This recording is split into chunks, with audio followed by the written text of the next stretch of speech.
the third eye. I'll be sharing with you exactly what the significance of this third eye is, why it's atrophied for mankind throughout the years, and how you can actually begin to use it right now to influence your reality.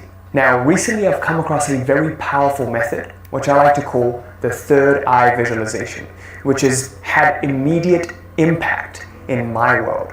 And by the end of this video, I'm going to share with you exactly what that method is. But in order to use it, you must fully understand the context from which this method originates. So throughout this video, I'm going to be revealing to you every intricate detail for you that you need to master this method. So please make sure that you take some time out to watch this video in full. And I'm super excited to share this with you.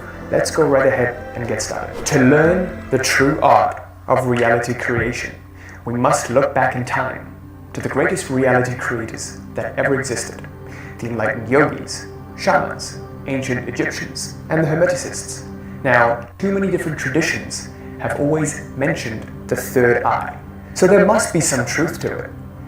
Right now, mankind has access to all sorts of external technology, but in the path to developing all of this tech, we've lost touch with the internal technology that our forefathers once had access to, which has led to some honestly unexplainable events such as the construction of, the Great Pyramids in Egypt.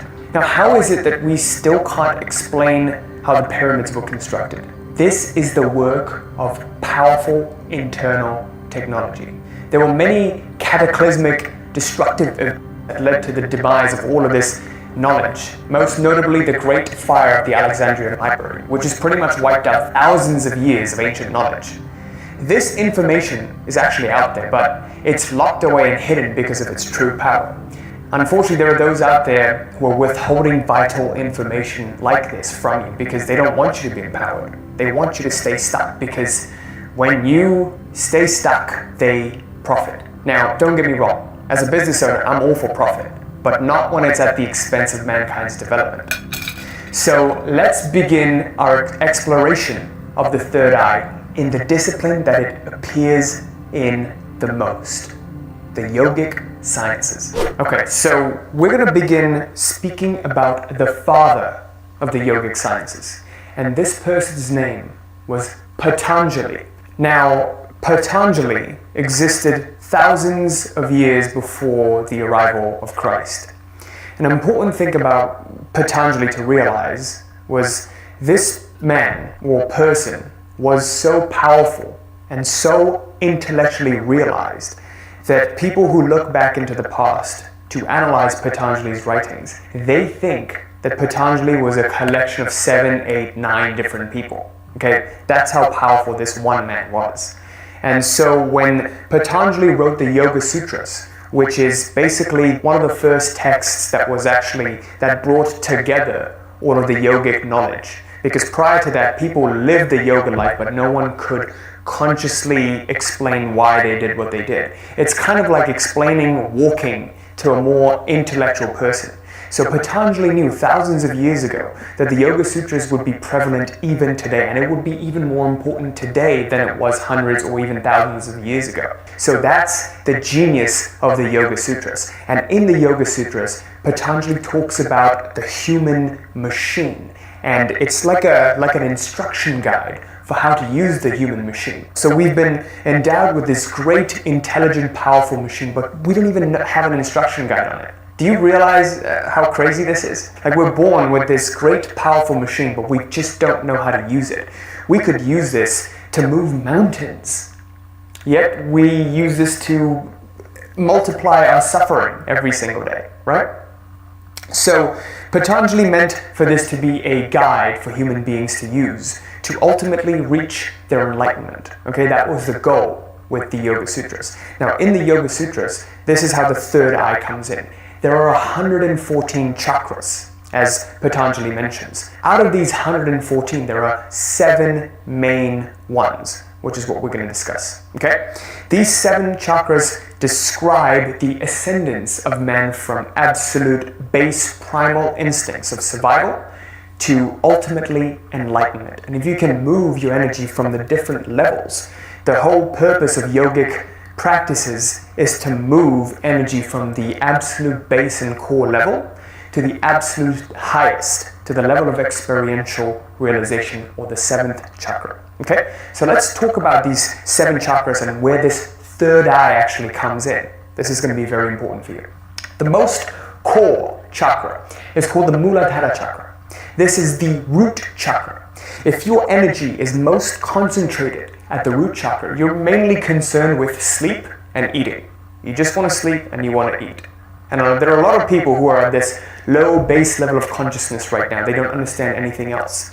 It's kind of like being an animal. Animals are at this level. They're only concerned with sleep and food. If you go a level above that, okay, going a level above the Muladhara chakra is the Svadhisthana chakra, which is the sacral or the spleen chakra. In this chakra, you're mainly concerned with the pleasures of life. Sexual pleasures or any other kind of pleasure. So if your energy is concentrated here, pleasure is your main focus. A level above that is the Manipura chakra. If your energy is concentrated in the Manipura chakra, action becomes your main focus. You want to act, you're kind of like a bull. Okay, you don't think, you simply just do. Think of hunks and like bodyguards or bouncers or people who don't want to think, they just want to do, and they just want to go out there and act without thinking. A level above that, if your energy is concentrated in the heart chakra, the Anahata chakra, your main tendency is toward creativity, creating artistic pieces, admiring, different creative pieces. Creativity is the main expression that your life energy finds. Another level above that, the throat chakra, the Vishuddhi, your main focus is gaining influence. Your voice becomes more powerful. You want to gain influence, and you're good at gaining influence and expressing yourself. So if that's where your energy is concentrated, you might be a great politician, a great speaker, or anything related to the oratory. Now, here's where the third eye comes in. If your energy is concentrated in the Ajna chakra, the third eye, then you become intellectually realized. I want you to pause and reflect on this for a moment. This intellectual realization actually is the highest level your energy can move up to in the duality domain. Past this, if your energy moves up to the Sahasrara, your crown chakra, then you become experientially realized. This is non-dual. Then it is said that you become enlightened, and you're in a constant ecstatic state. Okay? All you need to do is move your energy up to the level of intellectual realization. When you can do that, you can shift your perception at will. If you imagine we have sense organs that are sight, feeling, the 5 senses. Our sight is used to perceive the outer world. The Ajna chakra is used to perceive the inner world. When you can learn to use the Ajna chakra in your visualizations, not only do your visualizations become more vivid, they also become much easily materialized into physical reality. And I, for one, have first-hand noticed this. And many teachers talk about this. Many religions talk about this. Even the Buddhist tradition talks about the third eye. Even the Hermeticists talk about the third eye. Even the shamans talk about the third eye. Recently I was reading a book by Jose Silva on mind control. Now, in mind control, Jose Silva actually talks about how you should when you visualize, you should get your eyes on a 20-degree plane, meaning you should look up in your eyelids. When you're doing that, you're actually tapping into your third eye. And as we do the third eye visualization exercise, you're going to see exactly why this is so powerful, okay? So for now, I just wanted to give you a knowledge on the different chakras and how this energy must move on up. And as it moves up, you gain access to more of your intellect, more of powers of perception to be able to shift your perception, okay? So now let's talk about the keys that we want to accomplish with this if we want to become powerful creators of our reality. We want to move our energy up so we can unlock our inner vision. Most people are concerned with the outer world. Do you notice how you get so steeped in all your problems and what's going on outside of you that you can't turn within, you can't bring your focus within? It's because your third eye hasn't been unlocked. It's because your pineal gland is calcified. Okay? If you keep tapping into your third eye, you don't have to worry about decalcifying your pineal gland or doing anything with it. It is going to naturally get activated. And I'm going to show you exactly how to do that. So the crucial point for us is to unlock this inner vision. Okay? Unlock inner vision. Now, when we unlock our inner vision, we gain the power to shift our perception in accordance with our will. If we choose to shift our perception, we have the choice to do so. Otherwise, we become rigidly attached to how we've been conditioned up until this point. And there's two perceptions that we possess: how we view the world around us, our worldview, and how we view ourselves in relationship to our worlds, our self-view, our identity. Most people become rigidly attached to how they view themselves, and they think that there is one true them and one not them. Right? This is me, that's not me, this is me, that's not me. And their boundaries, the boundaries of their bodies, get constrained to the surfaces of their skins. Okay? And I used to be this way. After rigorous years of practice, I've become very moldable, more flexible. When you become flexible, you become one with life, kind of like water, right? When water enters a teapot, it becomes the teapot. When water enters a kettle, it becomes a kettle. Enters the bottle, it becomes the bottle. That's how we want to be. Whatever life throws at us, we want to flow with it, not against it, not against the tide. And this is how you do it, by becoming more moldable, by gaining access to the ability to shift your perception in accordance with what life requires at different points in your life. Okay? So the goal is to shift our perception at will. So now let's get right into the third eye visualization method. For this, I want you to take some time out, around 10 minutes, to sit somewhere quietly, have focus and not have any distractions. And let's get right to it. Okay, so now let's get to the third eye visualization technique. Now, this technique is actually using your third eye in conjunction with your subconscious mind. So there's a prerequisite to this. You want to make sure that when you do this exercise, you fall asleep. So doing this before bed is the ideal. But for now, it's totally okay that we're doing this as a practice run right now. Okay? So no problem.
Make sure you have somewhere to sit for 10 minutes with no distractions, right? And sit somewhere comfortable. What we want to do before we begin is, in our mind, have a problem that we're experiencing in our lives. So think about one big problem or something that you feel stuck with. It could be in your business, it could be in your personal life, your relationship, anything of your choosing that you've been stuck with for a while. And the key thing is you don't know how to get unstuck. Maybe you have an idea but you're not sure and it hasn't quite happened yet. So think about the problem first and what the problem feels like, okay? So now let's get to this exercise. So I want you to take a deep breath.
with me.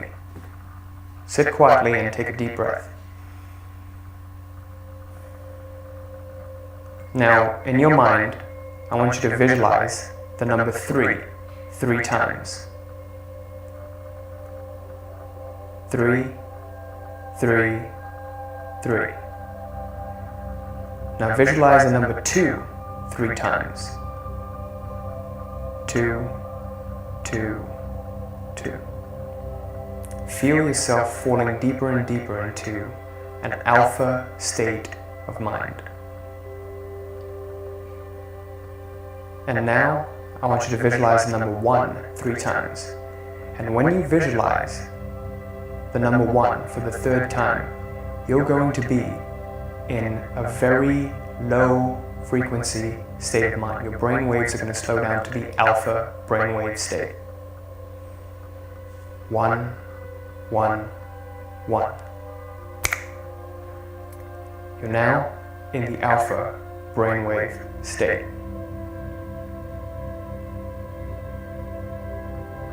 Now I want you to begin putting your eyes and tilting them up towards the center of your forehead. As you do this, you'll feel a pressure in the middle of your forehead. Don't worry if you don't feel the pressure now. Just move your eyes upwards, just slightly. That pressure that you feel in the middle of your forehead is your 3rd eye. Again, don't worry if you don't feel it the first time. As you do this over time, you will gain a feeling of it. Keep your eyes there. Now, as you keep your eyes there, I want you to visualize the problem that you thought about. Create a vivid scene of the problem and make it rich and colorful, something that you've been stuck with. Now imagine what it feels like to be stuck in that problem.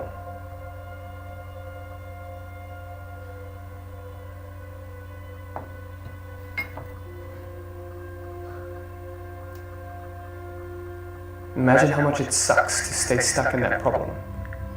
How terrible it is to stay stuck in that problem. How stuck it feels.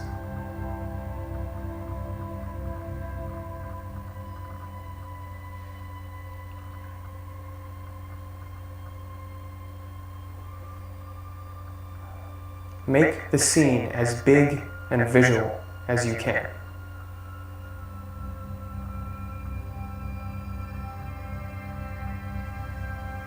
Now imagine there's a ball of energy in your heart that contains that problem scene that you've just visualized. And in 3 seconds, you're going to send that ball up to your higher self. Imagine just shooting it up, however way you can. Just shoot that ball up into space, just above you, and imagine it's received by a higher self. You're surrendering it to God. In 3 seconds, you're going to exhale and shoot the ball up into space. 3, 2, 1. The problem has now been sent to your higher self, and you have nothing to worry about. Now, as you keep your eyes on your 3rd eye and you feel the pressure, I want you to visualize what the solution to your problem could look like. What life looks like after the problem has been solved. Imagine rejoicing that your problem has been solved. Imagine celebrating that the problem has finally been solved, something you've been stuck with for a very long time. What does that feel like? Make the scene more and more colorful, more and more vivid. Touch different things in that scene and imagine you're feeling them. Imagine the sounds, imagine the smells Imagine the tastes. Immerse all your senses into it fully. See the color.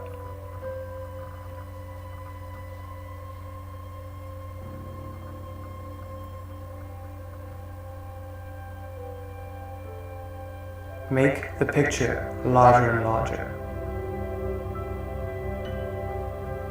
Feel the celebration and the rejoice in your heart. It's been solved. Everything that you've ever wanted has been achieved.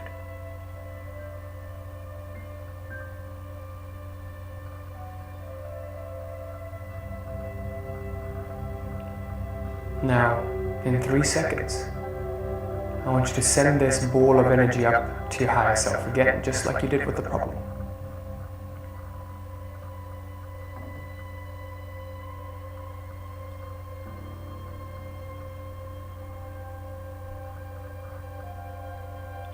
Three, two, one.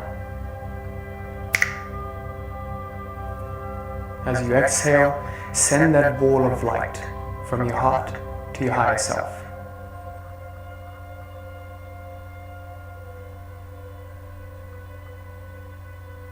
The problem has now been taken care of. I want you to slowly open your eyes.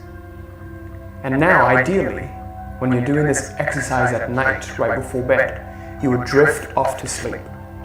And what happens is within the next 3 days, you will notice different signs coming to your reality about how this problem gets solved. A precaution. I don't want you to keep doing this exercise. Only wait until 3 days. And if nothing shows up after 3 days, repeat this exercise with the same problem. I can't stress to you how powerful this method is, because as soon as I've started doing it, many crazy things have happened. So first of all, if you look back at my channel, a week ago, a couple of my videos just blew up. I was trying for a really long time to make better videos and get more views, but it hasn't worked, and I was stuck with that for a very long time. And the first thing I did when I learned this exercise was visualize being stuck with my channel and trying different things, and that didn't work out, and then visualize the solution, hundreds of thousands of views. And a few days ago, a video that I made maybe 8 or 2 weeks ago got like 100,000 views on it, right? And I was like, oh my god, this really works. So that's why I was so excited to share this with you guys. And you know, this really is powerful, because as soon as I did this exercise, coincidences happened, and the team that I was working with had a changeover, and the other person that came in and staff, that person happened to have a lot more knowledge about what I needed to do, and they were able to relay that knowledge to me, and I was accepting of it. I noticed that was the sign. So another key thing you have to do is look for little instances, because the sign will be very, very small. Take it and acknowledge it as confirmation. Even the tiniest thing that happens, you're looking for more money or more clients, and someone shows more interest in one of your products, that is the sign. That is going to happen. Anything that happens, be open to receiving it. So the key part of this process is throughout your daily living, as you do this exercise, be open to receiving signs in different ways, okay? This is very, very crucial. The conjunction of your third eye and your subconscious mind is very, very powerful in tapping into those different sectors of space where this answer lies, okay? But it's up to you to take it to heart and accept it. Another key thing that happened to me, I'm just giving you all of these examples so it's relatable to you, so you have more motivation to apply it, because this truly is extremely powerful.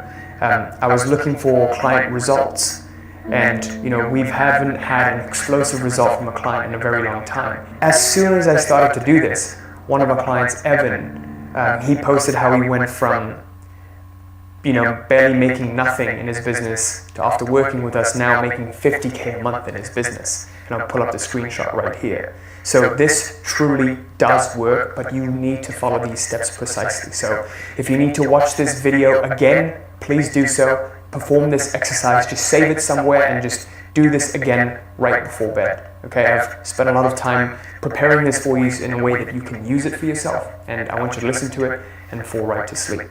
So what I want you to do right now, as you're watching this, is click on this video right here on the mirror principle, which will teach you how to look for confirmation in your world. There are 4 laws to this mirror. So all of this is great stuff, but you really need to master that last step of looking for confirmation. So watch this video right now and then perform this third eye visualization exercise before bed tonight. And I'll see you in this next video right now. Thanks.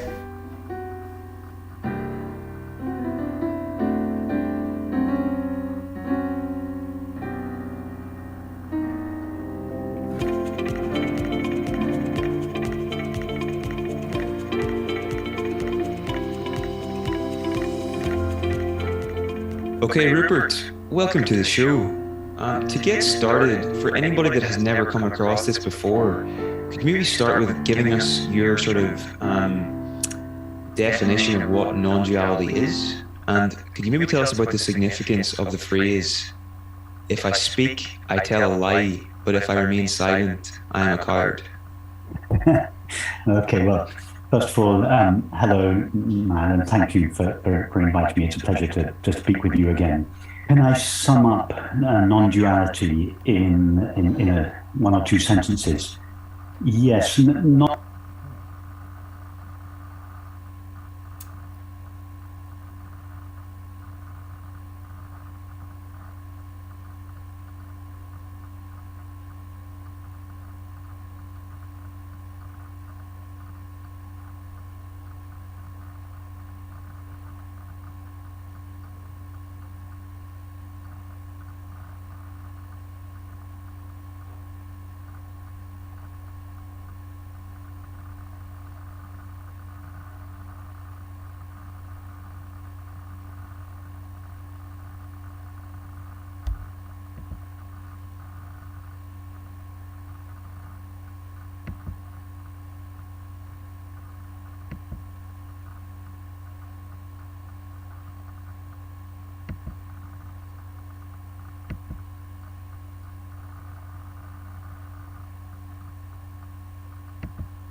Hello and welcome to earlymusicsources.com. My name is Ela Motem and there is Johannes Keller and Olen Kirschenbaum. Today we'll talk about just intonation in the Renaissance.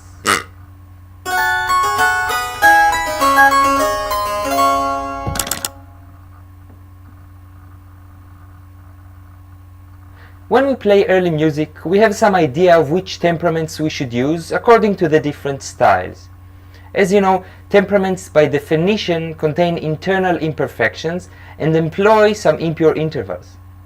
However, temperaments are only necessary for systems that have fixed pitches, or almost fixed pitches. But what about a cappella singing?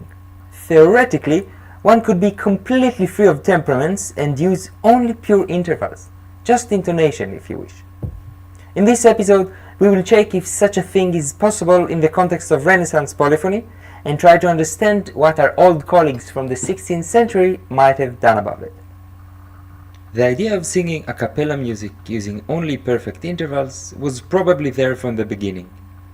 Zarlino presented it as the natural way things must go. This is as opposed to artificially trying to sing in a certain temperament. However, this natural way that he talks about is apparently not so clear and not so natural. Already in Zarlino's time some criticism arose, mainly advocating that when using only pure intervals in polyphony, the pitch would change along the performance. Since then, and until today, many have criticized the idea, but many others nevertheless try to find ways to understand both theoretically and practically how such a thing might work. Trying to be free of temperaments and have all the intervals pure, one quickly ends up with questions and problems. Let's try to experiment a bit with pure intervals, to get the feeling for it and to understand its difficulties. To do it, we will use a method that visualizes all the notes of a piece and their relation to each other. Since we are interested in pure relations only, all the connecting lines represent pure intervals, and each note can sound in any octave. Let's say that we want to have a pure C major chord. We start from C, then we take a pure fifth above it, G. Good, now we just need a third. As you know from our video about Renaissance tuning, if we'd continue with pure fifths until the E, we'll arrive at a Pythagorean third, which is way too high.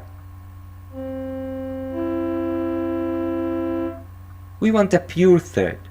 Such a third would be one syntonic comma lower. Here it is. Now it's pure with our C, and we have a pure major chord. In a pure major chord hides yet another interval. In addition to the pure fifth and the pure major third, we have the pure minor third.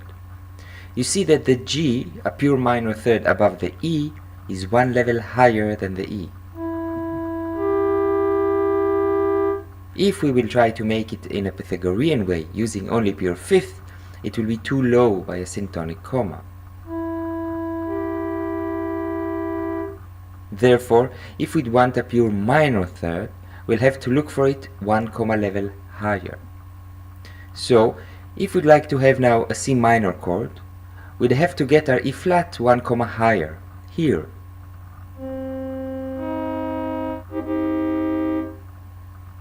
That's basically it. We start with pure fifth, but then, in order to get pure minor and major thirds or sixth, we have to go one comma level up or down. Theoretically, it seems like a nice plan, but when applying it on real music, there are several problems. Problem number 1. Using only pure intervals changes the pitch. To demonstrate that, let's take this short progression. We start